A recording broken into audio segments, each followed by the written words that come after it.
자, 이전 시간엔 우리가 파이썬의 문서를 보는 법과 이 파이썬의 리스트에 대한 사용 방법을 같이 살펴봤는데요. 이번 시간에는 루비를 살펴보겠습니다.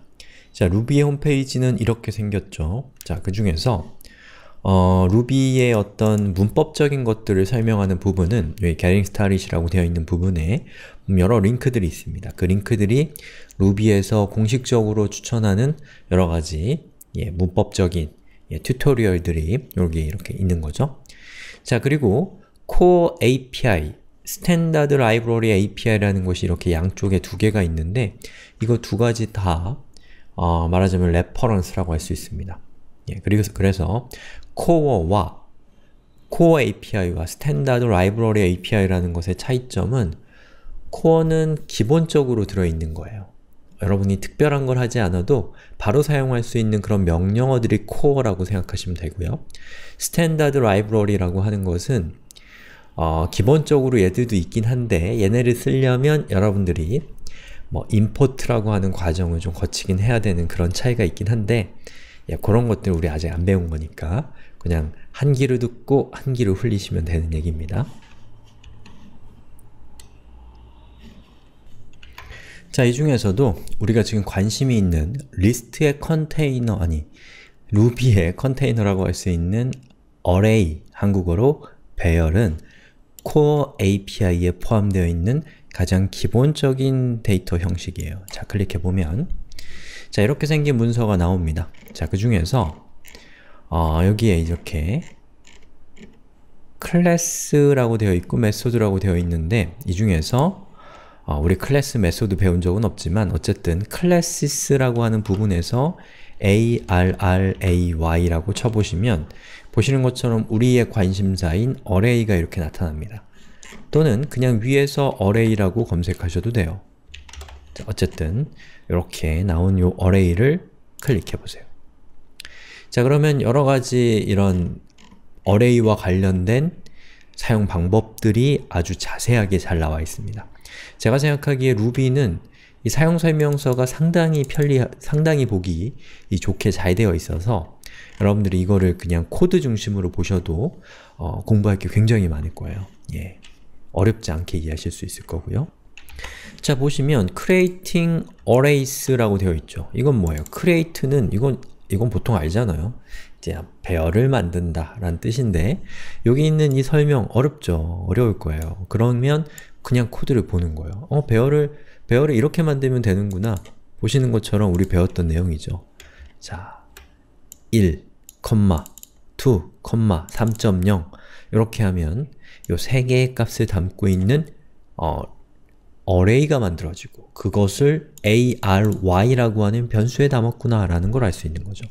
자, 그 밑에 보면은 우리가 배우지 않은 지금 배우지 않을 그런 문법을 이용해서 배열을 만드는 다른 방법도 여기 나타나 있네요. 근데 우리가 배운 거 아니니까 그냥 넘어가시면 되는 거죠. 그리고 쭉 내려가 보면 accessing elements라고 되어 있는데 elements는 제가 뭐라고 했죠? 배열을 구성하고 있는 각각의 값들을 elements, 한국어로 원소라고 말씀을 드렸죠. 바로 그 각각의 원소에 접근하는 방법, access는 접근하다라잖아요. 즉, 원소에 접근하는 방법에 대한 얘기겠죠. 요거 안 읽어도 여러분들이 코드만 보셔도 대충 뭐가 뭔지 알 수 있을 거라는 거죠. 자, 제가 루비 한번 실행시켜 볼까요? irb 실행시키고 여기서 자, 여기에 있는 것처럼 arr은 1, 2, 3, 4, 5, 6 이렇게 하면 이제 arr이라는 변수에는 6개의 값이 담겨있는 6개의 원소가 담겨있는 배열을 arr이라는 변수가 가리키는 거죠. 그럼 우리는 이 배열의 원소인 element에 접근하는, accessing하는 방법이 여기 적혀 있는데 자, 보시는 것처럼 put 그리고 arr 2라고 하면 자, 0, 1, 2에 해당되는 3을 출력하는 것이고 여기 보시면 1.4라고 적혀 있잖아요. 그렇게 하면 어떻게 되나요? 2, 3, 4, 5 즉 1부터 자 여기 0, 1부터 그리고 4까지 하나, 둘, 셋, 넷 아유 제가 헷갈렸어요. 자 이렇게 4개의 여기에 있는 저 인덱스 값이 1인 원소부터 걔를 포함해서 하나, 둘, 셋, 4개의 원소를 반환해주는 그런 역할을 하는 연산자가 여기 있는 점 2개다 뭐 이런 뜻인 거예요. 예.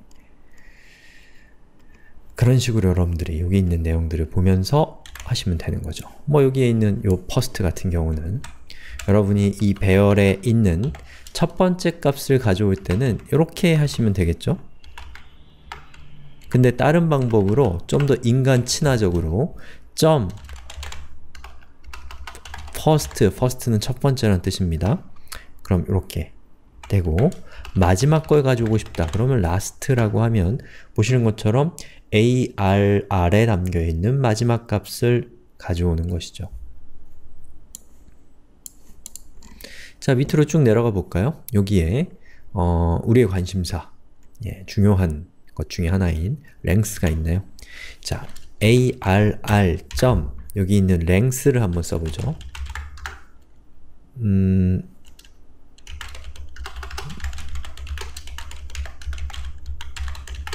자, 보시는 것처럼 6이 출력됩니다. 왜 6이 출력되나요?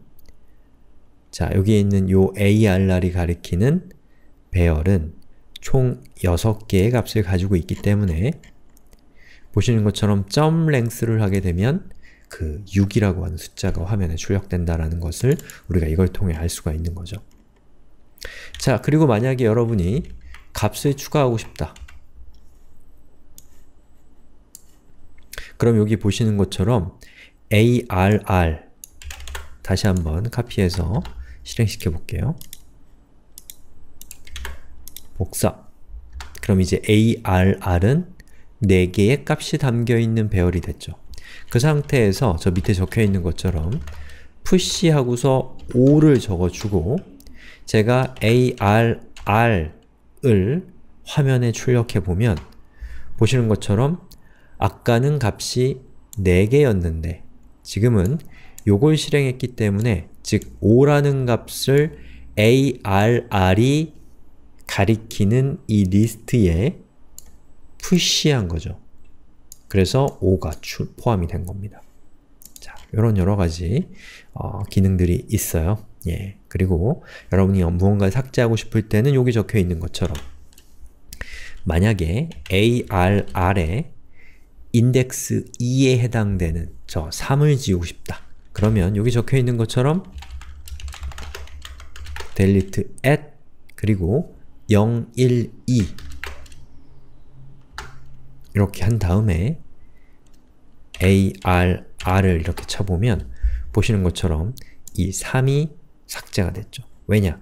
delete at의 입력값으로 2를 주면 이 2에 해당되는 이 값을 arr부터 삭제하는 명령이 delete at이기 때문입니다. 아시겠죠? 자, 그럼 우리 지금까지 살펴본 것 중에 여러분이 기억해 둘 만한 것들만 파일로 저장을 해볼게요. 파일로 저장해야지 또 보관을 할 수 있으니까. 자, 옆에 있는 것과 똑같이 여러분이 배열을 만들 때는 A, B, C, D 이렇게 하면 배열이 만들어지죠.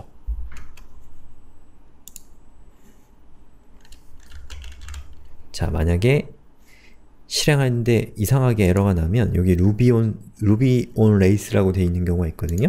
이런 경우에는 이걸 클릭해서 ruby로 바꿔주시면 잘 작동합니다.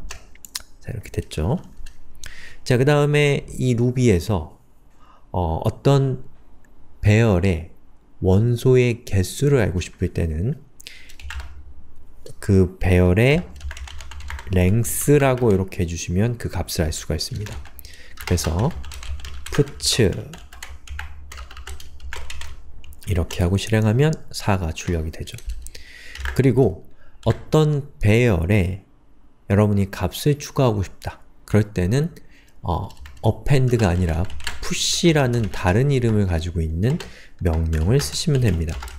자, 이렇게 하고 제가 print AL을 해보면 보시는 것처럼 원래는 값이 1했는데 2가 추가된 것을 볼 수가 있죠. 자, 그리고 만약에 여러분이 어떤 특정한 값을 삭제하고 싶다. 그렇다면 del이 아니라 delete 아니죠. al.delete _at 그리고 0이라고 하면 첫 번째 값이 삭제가 됩니다. 한번 삭제를 해볼게요.